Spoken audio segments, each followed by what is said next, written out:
ಕರ್ನಾಟಕ ರಾಜ್ಯದ ರಾಜಕೀಯ ರಂಗದಲ್ಲಿ ಎದ್ದು ಕಾಣುವ ಹೆಸರು ಡಿಕೆ ಶಿವಕುಮಾರ್.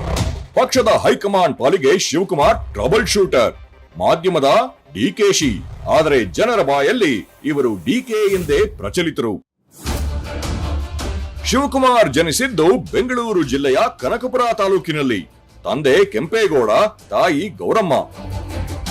7ನೇ ತರಗತಿಯಲ್ಲಿದ್ದಾಗಲೇ ರಾಜಕೀಯದ ಆಸಕ್ತಿ ಹೊಂದಿದ್ದ ಶಿವಕುಮಾರ್ ಹುಡುಗರ ಗುಂಪಿನಲ್ಲಿ ನಾಯಕನಾಗೋದು, ಶಾಲೆಯಲ್ಲಿ ಲೀಡರ್ ಪಟ್ಟಕ್ಕೆ ಏರುವುದು, ಆಟೋಟಗಳಲ್ಲಿ ಸಕ್ರಿಯವಾಗಿ ಭಾಗವಹಿಸುವುದು, ಹೀಗೆ ಸಹಪಾಠಿಗಳ ಪೈಕಿ ಜನಪ್ರಿಯರಾಗಿದ್ದರು.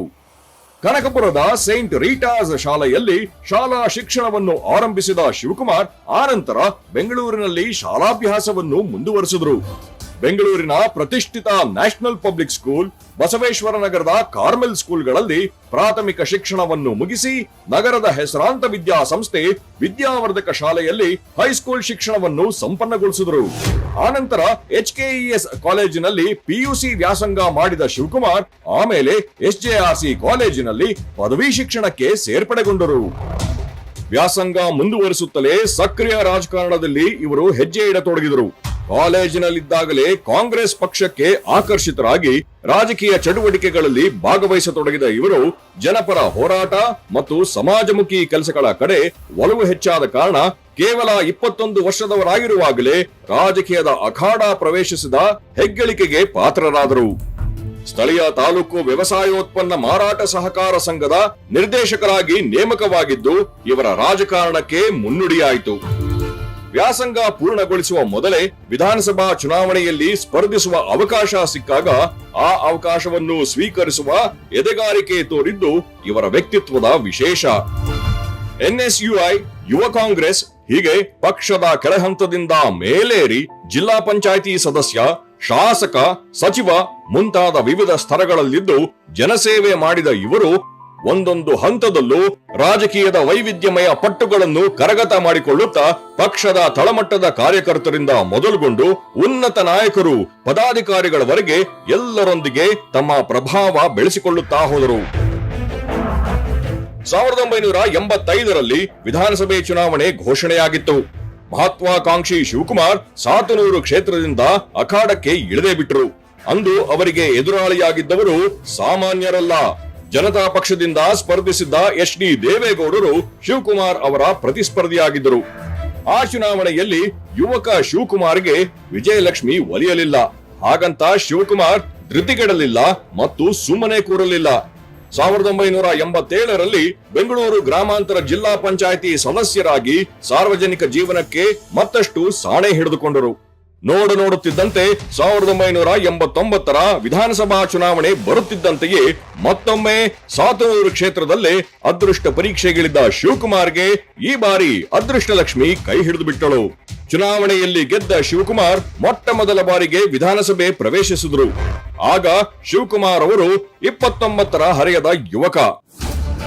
1994ರ ಚುನಾವಣೆಯಲ್ಲಿ ಶಿವಕುಮಾರ್ಗೆ ಕಾಂಗ್ರೆಸ್ ಟಿಕೆಟ್ ಕೈತಪ್ಪಿತು. ಛಲ ಬಿಡದ ಶಿವಕುಮಾರ್ ಪಕ್ಷೇತರರಾಗಿ ಸ್ಪರ್ಧಿಸಿ ಎದುರಾಳಿಗಳ ವಿರುದ್ಧ ತೊಡೆತಟ್ಟಿ ಜಯ ಗಳಿಸಿಬಿಟ್ಟರು. ಆ ಜಯದ ಹುರುಪಿನೊಂದಿಗೆ ಪಕ್ಷದ ತೆಕ್ಕೆಗೆ ಮರಳಿಬಿಟ್ಟರು. ಇವರ ಜೈತ್ರ ಯಾತ್ರೆ 1999ರಲ್ಲೂ ಮುಂದುವರಿಯಿತು.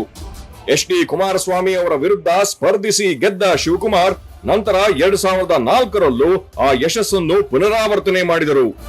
ವಿಧಾನಸಭಾ ಕ್ಷೇತ್ರಗಳ ಮರುವಿಂಗಡಣೆಯಿಂದಾಗಿ ಕನಕಪುರ ಕ್ಷೇತ್ರದಲ್ಲಿ ಸಾತನೂರು ವಿಲೀನಗೊಂಡಿತು. ಹೀಗಾಗಿ 2008ರಲ್ಲಿ ಕನಕಪುರದಿಂದ ಗೆದ್ದ ಶಿವಕುಮಾರ್ ನಂತರ 2013ರ ಚುನಾವಣೆಯಲ್ಲಿ JDS ಅಭ್ಯರ್ಥಿ PGR ಸಿಂಧ್ಯಾರನ್ನು ಮಣಿಸಿದರು. 2018ರಲ್ಲಿ ಅಗಾಧ ಬಹುಮತದೊಂದಿಗೆ DK ಶಿವಕುಮಾರ್ 7ನೇ ಬಾರಿಗೆ ವಿಧಾನಸಭೆಗೆ ಆಯ್ಕೆಯಾದರು. S Bangarappa, SM Krishna, Siddaramaiah, HD Kumaraswamy ಸರ್ಕಾರಗಳಲ್ಲಿ ಮಂತ್ರಿಯಾಗಿ ಕೆಲಸ ಮಾಡಿದ ಹೆಗ್ಗಳಿಕೆ ಶಿವಕುಮಾರ್ ಅವರದ್ದು.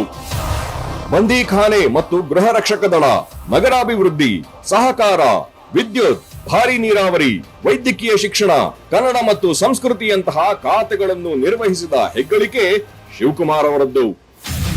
2001ರಲ್ಲಿ ಎಐಸಿಸಿ ಸದಸ್ಯ, 1985ರಿಂದ 2001ರ ತನಕ ಕೆಪಿಸಿಸಿ ಕಾರ್ಯದರ್ಶಿ, 2008ರಲ್ಲಿ ಕೆಪಿಸಿಸಿ ಕಾರ್ಯಾಧ್ಯಕ್ಷ, 2013 ಮತ್ತು 2018ರ ಚುನಾವಣೆಗಳಲ್ಲಿ ಚುನಾವಣಾ ಪ್ರಚಾರ ಸಮಿತಿಯ ಅಧ್ಯಕ್ಷ, ಹೀಗೆ ವಿಭಿನ್ನ ಹೊಣೆಗಾರಿಕೆಗಳನ್ನು ಸಮರ್ಥವಾಗಿ ನಿಭಾಯಿಸಿದರು ಶಿವಕುಮಾರ್. 2013ರ ವಿಧಾನಸಭಾ ಚುನಾವಣೆಯಲ್ಲಿ ಕಾಂಗ್ರೆಸ್ಗೆ ಬಹುಮತ ಸಿಕ್ಕಿ ಸರ್ಕಾರ ರಚನೆಯಾಗಿ 1 ವರ್ಷದ ನಂತರ ಶಿವಕುಮಾರ್ ಅವರಿಗೆ ಸಂಪುಟ ಭಾಗ್ಯ ದಕ್ಕಿತು. ಇಂಧನ ಖಾತೆಯ ನೊಗ ಹೆಗಲೇರಿತು.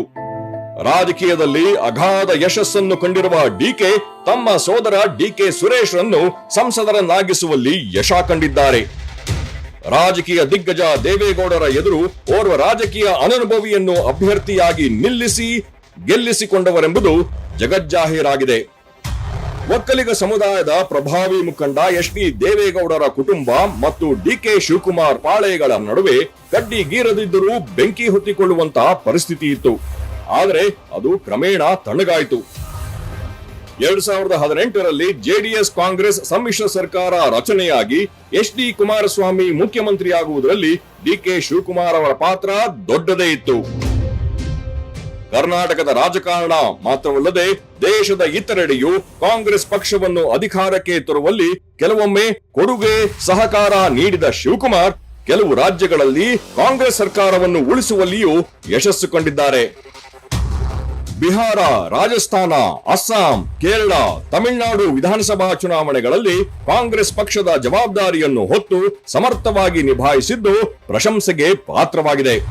ಡಿಮಾನಿಟೈಸೇಷನ್ ಆದ ಸಂದರ್ಭದಲ್ಲಿ ಪಕ್ಷದ ವತಿಯಿಂದ ರಾಷ್ಟ್ರಮಟ್ಟದ ಜವಾಬ್ದಾರಿಯೊಂದಿಗೆ ದಕ್ಷಿಣ ಭಾರತದ ಉಸ್ತುವಾರಿಯನ್ನು ವಹಿಸಿಕೊಂಡು ಕಾರ್ಯನಿರ್ವಹಿಸಿದ್ದು ಗಮನಾರ್ಹವಾಗಿದೆ.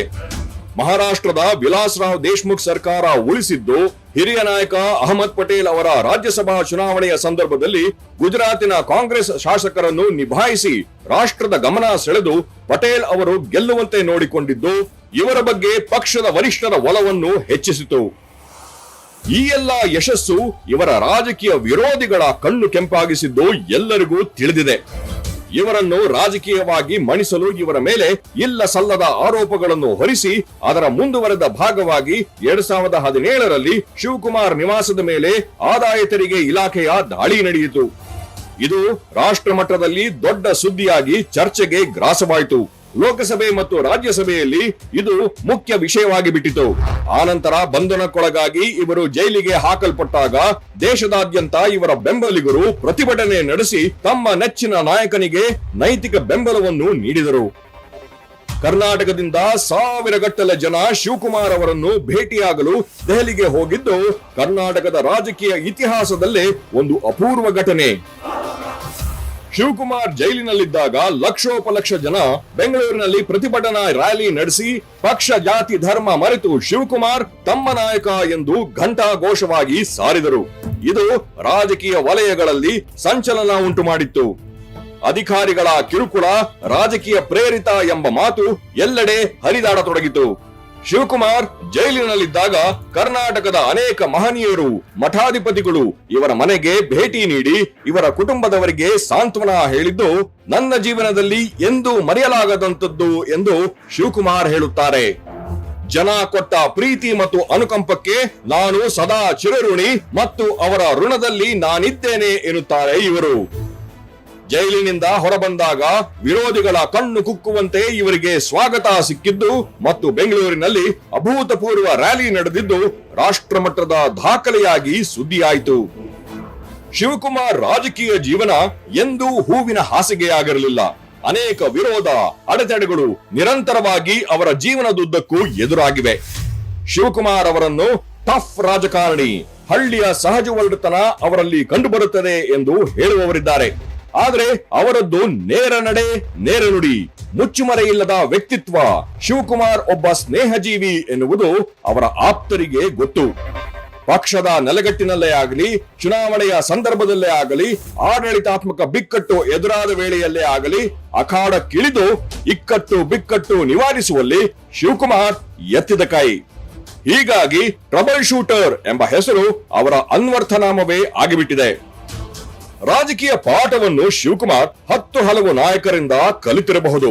ಆದರೆ ಅವರ ಅನುಭವಗಳು ಅವರಿಗೆ ಜೀವನದ ಪಾಠವನ್ನು ಕಲಿಸಿವೆ. ಎಸ್.ಎಂ. ಕೃಷ್ಣರವರು ವಿಧಾನಸಭಾ ಚುನಾವಣೆಯಲ್ಲಿ ಸೋತ ನಂತರ ರಾಜ್ಯಸಭೆಗೆ ಪ್ರವೇಶಿಸುವುದರಲ್ಲಿ ಮತ್ತು ಕೆಪಿಸಿಸಿ ಅಧ್ಯಕ್ಷರಾಗುವುದರಲ್ಲಿ ಶಿವಕುಮಾರ್ ಅವರ ಪಾತ್ರ ಕೃಷ್ಣರವರ ಜೀವನ ಚರಿತ್ರೆಯಲ್ಲಿ ದಾಖಲಾಗಿರುವುದು ಗಮನಿಸಬೇಕಾದ್ದೇ. ಎಸ್.ಎಂ. ಕೃಷ್ಣ ಅವರು ಕರ್ನಾಟಕದ ಮುಖ್ಯಮಂತ್ರಿಯಾಗಿದ್ದಾಗ ಅವರ ಆಪ್ತ ಬಳಗದಲ್ಲಿ ಅವರ ನೆಚ್ಚಿನ ಶಿಷ್ಯ ಎಂಬ ಹೆಗ್ಗಳಿಕೆಗೆ ಪಾತ್ರರಾಗಿದ್ದರು ಶಿವಕುಮಾರ್.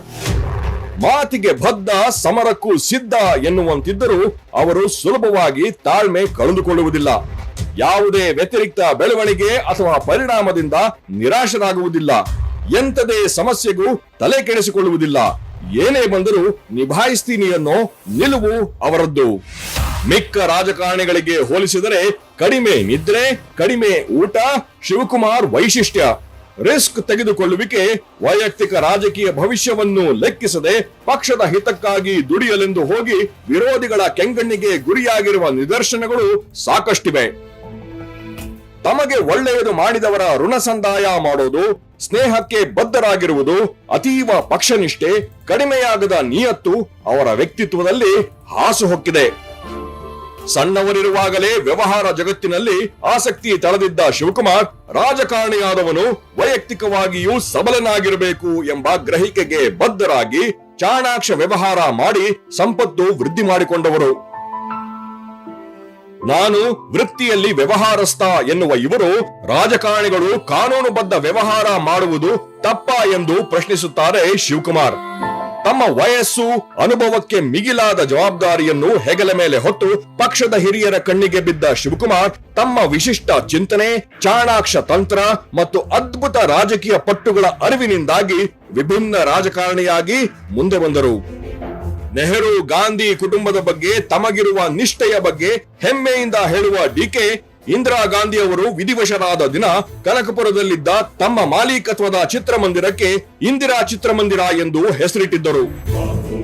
ಆ ಕುಟುಂಬದ ಆದೇಶಗಳನ್ನು ಶ್ರದ್ಧೆಯಿಂದ ಪಾಲಿಸುವುದಾಗಿ ವಿನಮ್ರತೆಯಿಂದ ಹೇಳುತ್ತಾರೆ. ಕರ್ನಾಟಕದಲ್ಲಿ ಕಳೆದ 25 ವರ್ಷಗಳಲ್ಲಿ ನಡೆದಿರುವ ಎಲ್ಲಾ ಬೈ ಎಲೆಕ್ಷನ್ಗಳಲ್ಲಿ ಕಾಂಗ್ರೆಸ್ ಅಭ್ಯರ್ಥಿಗಳ ಗೆಲುವಿನ ಜವಾಬ್ದಾರಿ ಹೊತ್ತು ಬಹಳಷ್ಟು ಬಾರಿ ಕಾಂಗ್ರೆಸ್ ಗೆಲ್ಲುವಂತೆ ನೋಡಿಕೊಂಡಿದ್ದು ಪಕ್ಷದ ಕಾರ್ಯಕರ್ತರು ಹೆಮ್ಮೆಯಿಂದ ಹೇಳುವ ವಿಚಾರ. ಸಿದ್ದರಾಮಯ್ಯ ಅವರು ಸ್ಪರ್ಧಿಸಿದ ಉಪಚುನಾವಣೆ, ಬಳ್ಳಾರಿ ಉಪಚುನಾವಣೆ, ಕುಂದಗೋಳ, ಗುಂಡ್ಲುಪೇಟ್ ಮುಂತಾದವು ಉದಾಹರಣೆಗಳಾಗಿವೆ. ಬಹುತೇಕ ಎಲ್ಲ ಉಪಚುನಾವಣೆಗಳಲ್ಲಿ ಪಕ್ಷ ಗೆಲ್ಲಿಸಿಕೊಟ್ಟ ಕೀರ್ತಿ ಶಿವಕುಮಾರ್ ಅವರದ್ದು. ಕಾಲಾನುಕಾಲಕ್ಕೆ ಬರುವ ರಾಜಕೀಯ ಸ್ಪರ್ಧೆಗಳಲ್ಲಿ ಪಕ್ಷದ ಅಭ್ಯರ್ಥಿಗಳಿಗೆ ಇವರು ಆಪದ್ ಬಾಂಧವನಾಗಿರುವ ನಿದರ್ಶನಗಳು ಅನೇಕ. ಮಂತ್ರಿಯಾಗಿ ತಾವು ನಿರ್ವಹಿಸುತ್ತಿರುವ ಖಾತೆಗೆ ಸಂಬಂಧಿಸಿದ ಕೆಲ ವಿಷಯಗಳು ಗೊತ್ತಿಲ್ಲದಾಗ ಆ ಕುರಿತು ಅಧಿಕಾರಿಗಳು ಹೇಳಿದರೆ ಸತತ ಅಧ್ಯಯನ ಮಾಡಿ ಅದನ್ನು ಕ್ಷಿಪ್ರವಾಗಿ ಕಲಿಯುವ ಚಿತ್ತಸ್ಥಿತಿ ಮತ್ತು ಸ್ವಭಾವ ಶಿವಕುಮಾರ್ ವಿಶೇಷ. ಇಂಧನ ಇಲಾಖೆಯಲ್ಲಿ ದಾಖಲೆಯ ಸಾಧನೆ ಮಾಡಿ ವಿಶ್ವದ ಗಮನವನ್ನು ಸೆಳೆದಿದ್ದು ಇವರ ಕಾರ್ಯಶೈಲಿಗೆ ಸಾಕ್ಷಿ. ಸ್ತ್ರೀ ಶಕ್ತಿ ಮುಂತಾದ ಹೊಸ ಕಾರ್ಯಕ್ರಮಗಳ ಅನುಷ್ಠಾನದಲ್ಲಿ ಡಿಕೆ ಶಿವಕುಮಾರ್ ಅವರ ಪಾತ್ರ ಶ್ಲಾಘನೀಯ. ರಾಜಕೀಯ ಬದುಕಲ್ಲಿ ಮಹತ್ತರ ಕನಸು ಕಟ್ಟಿಕೊಂಡಿರುವ ಶಿವಕುಮಾರ್ ರಾಜಕಾರಣಿಗಳಿಗೆ ತರಬೇತಿ ಸಿಗಬೇಕು, ಸಂವಹನ ಚಾತುರ್ಯ, ಆರ್ಥಿಕತೆ ಬಗ್ಗೆ ರಾಜಕೀಯ ನಾಯಕರುಗಳಿಗೆ ಅನುಭವ ಇರಬೇಕು, ವ್ಯಕ್ತಿತ್ವ ವಿಕಸನದ ವಿಷಯದಲ್ಲಿ ಅವರಿಗೆ ಆಸಕ್ತಿ ಇರಬೇಕು ಎಂದು ಬಯಸುವವರು. ದಶಕಗಳ ನಂತರ ಕಾಂಗ್ರೆಸ್ಸಿಗೆ ಸಿನಿಮಾ ಹೀರೋ ತರದ ಮಾಸ್ ಲೀಡರ್ ಸಿಕ್ಕಂತಾಗಿದೆ. ಕಾರಣ ಸಮುದಾಯದ ಪ್ರಾಬಲ್ಯ, ಅನುಭವ, ಚಾಣಾಕ್ಷತನ, ಆಕರ್ಷಕ ವ್ಯಕ್ತಿತ್ವ, ಪ್ರಭಾವಶಾಲಿ ಧ್ವನಿ, ಸಂಘಟನಾ ಚಾತುರ್ಯ, ಪೌರುಷ, ವರ್ಚಸ್ಸು, ಟ್ರಬಲ್ ಶೂಟರ್ ಖ್ಯಾತಿ, ಅಚಲ ಪಕ್ಷನಿಷ್ಠೆ, ವಿಭಿನ್ನ ಇಲಾಖೆಗಳನ್ನು ದಕ್ಷತೆಯಿಂದ ನಿರ್ವಹಿಸಿದ ಅನುಭವ ಅವರಲ್ಲಿ ಕೆನೆಗಟ್ಟಿದೆ. ಉತ್ತಮ ಕೌಟುಂಬಿಕ ಹಿನ್ನೆಲೆ ಮತ್ತು ಕಳಂಕರಹಿತ ಖಾಸಗಿ ಜೀವನ, ಹಗರಣರಹಿತ ಆಡಳಿತ, ವ್ಯಾವಹಾರಿಕ ಯಶಸ್ಸು, ಭಾರತದಾದ್ಯಂತ ಸ್ನೇಹಿತರ ದಂಡು ಹೊಂದಿರುವಿಕೆ, ಅತೀವ ದೈವಭಕ್ತಿ, ಸಮಯ ಪ್ರಜ್ಞೆ, ಉತ್ತಮ ಮಾತುಗಾರಿಕೆ, ಧೈರ್ಯ, ಮುನ್ನುಗ್ಗುವ ಛಲ, ಅಸಾಧಾರಣ ಜ್ಞಾಪಕ ಶಕ್ತಿ, ಈ ಎಲ್ಲಾ ಅಂಶಗಳ ಭಂಡಾರ ಈ ಶಿವಕುಮಾರ್. ಅವರ ಈ ಗುಣ ವಿಶೇಷಗಳೇ ಮಹತ್ವಾಕಾಂಕ್ಷಿ ಯುವ ಪೀಳಿಗೆಗೆ ಸ್ಫೂರ್ತಿ. ವಿದ್ಯಾರ್ಥಿ ನಾಯಕನಾಗಿದ್ದಾಗಲೇ ರಾಜೀವ್ ಗಾಂಧಿ ಅವರ ಗಮನಕ್ಕೆ ಬಂದು ವಿಧಾನಸಭೆ ಟಿಕೆಟ್ ಗಳಿಸಿ ಯುವ ನಾಯಕನಾಗಿ ರಾಜೀವ್ ಅವರ ಆಶೀರ್ವಾದದೊಂದಿಗೆ ಉತ್ತರ ಕೊರಿಯಾದ ಪ್ಯಾಂಗ್ಯಾಂಗ್ ನಲ್ಲಿ ನಡೆದ world student and youth festival of Pyongyang ನಲ್ಲಿ ಭಾಗವಹಿಸಿ ತಮ್ಮ ವ್ಯಕ್ತಿತ್ವದ ಛಾಪು ಮೂಡಿಸಿದ್ದು ಈ ಶಿವಕುಮಾರ್ ಅವರು. ಇವರ ತಂದೆ ತಮ್ಮ ಮಗನನ್ನು ಇಂಜಿನಿಯರ್ ಮಾಡಬೇಕೆಂದಿದ್ದರೂ ಶಿವಕುಮಾರ್ ನಡೆದಿದ್ದು ರಾಜಕೀಯದ ಹಾದಿಯಲ್ಲಿ. ವಿದ್ಯಾರ್ಥಿ ದಶೆಯಲ್ಲಿ ಶಿಕ್ಷಣಕ್ಕೆ ಹೆಚ್ಚು ಮಹತ್ವ ಕೊಡಲಾಗಲಿಲ್ಲ ಎಂಬ ಹೊರಗನ್ನು ಅನುಭವಿಸಿದ ಶಿವಕುಮಾರ್ ಅವರು ಇಂದು ಪ್ರಖ್ಯಾತ ಇಂಜಿನಿಯರಿಂಗ್ ಕಾಲೇಜು ಮತ್ತಿತರ ಉತ್ತಮ ದರ್ಜೆಯ ವಿದ್ಯಾಸಂಸ್ಥೆಗಳನ್ನು ಪ್ರಾರಂಭಿಸಿ ಹೆಸರು ಮಾಡಿರುವುದು ಅನೇಕರು ಮೆಚ್ಚಿರುವ ಸಂಗತಿ. ತಮ್ಮ 47ನೇ ವಯಸ್ಸಿನಲ್ಲಿ ಎಂಎ ಪರೀಕ್ಷೆಗೆ ಕೂತು ಪದವಿ ಪಡೆದಿದ್ದು ಇವರ ಛಲಕ್ಕೆ ಇನ್ನೊಂದು ಸಾಕ್ಷಿ. ಕೆಪಿಸಿಸಿ ಅಧ್ಯಕ್ಷರಾಗಿ ಜವಾಬ್ದಾರಿ ಸ್ವೀಕರಿಸುವುದರೊಂದಿಗೆ ಕಾಂಗ್ರೆಸ್ ಪಕ್ಷವನ್ನು ಮಾಸ್ ಬೇಸ್ಡ್ ಪಾರ್ಟಿ ಎಂಬ ಹಣೆಪಟ್ಟಿಯಿಂದ ಕಾರ್ಡರ್ ಬೇಸ್ಡ್ ಪಾರ್ಟಿಯಾಗಿ ಪರಿವರ್ತನೆ ಮಾಡುವ ಕನಸು ಹೊತ್ತಿರುವ ಶಿವಕುಮಾರ್ ಪಕ್ಷದ ಕಾರ್ಯಕರ್ತರ ಧ್ವನಿಯೇ ಪಕ್ಷದ ಅಧ್ಯಕ್ಷರ ಧ್ವನಿಯಾಗಬೇಕು ಎಂಬ ಅಚಲ ನಂಬಿಕೆ ಇಟ್ಟವರು. ಈ ಕನಸುಗಳು ಈಡೇರುವುದು ಆ ಕನಸು ಕಂಡವರು ಡಿಕೆ ಶಿವಕುಮಾರ್ ಅಂತವರಾಗಿದ್ದಾಗ ಮಾತ್ರ ಎಂದು ಅವರ ಬೆಂಬಲಿಗರು ಹೆಮ್ಮೆಯಿಂದ ಹೇಳುತ್ತಾರೆ.